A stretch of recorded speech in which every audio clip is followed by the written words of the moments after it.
Not all of it, but most of them. My dad and uncle and all them was rabbit hunting.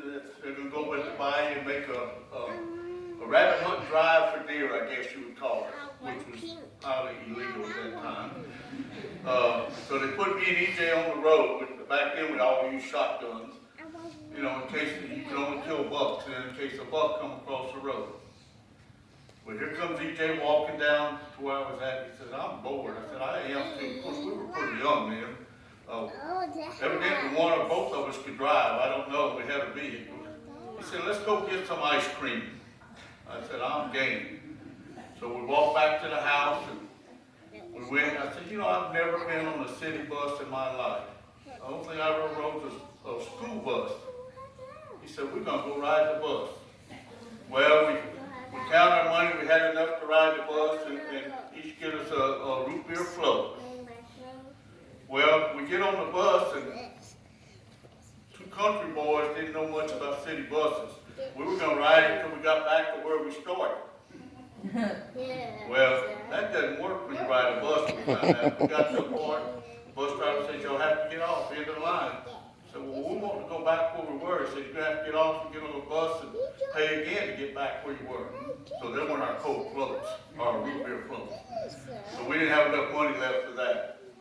So we went back to my dad and uncles that never knew that we probably had left. They had some deer tracks. We told them to just doze across. We had no idea.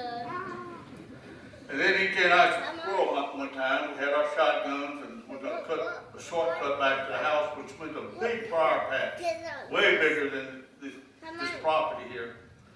So I was in the front beating the bars down, and I was getting a little tired of doing it. I said, EJ, you need to get up there. Oh, I ain't doing that. You want to go through there, you beat them down. Well, I kind of looked behind us, and there was a hornet's nest. And it was all kind of floppy, but, you know, I was pretty sure there wasn't no hornets in it. So I stepped behind EJ. I said, EJ, you see that? He said, you wouldn't. And then all of a sudden he said, you would. And he took off. I didn't have to beat any more briars down.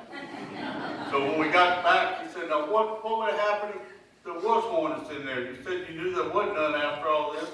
I said, all I had to do was outrun you. So he said, and then one time we was on the houseboat. He had it up there in the old bay.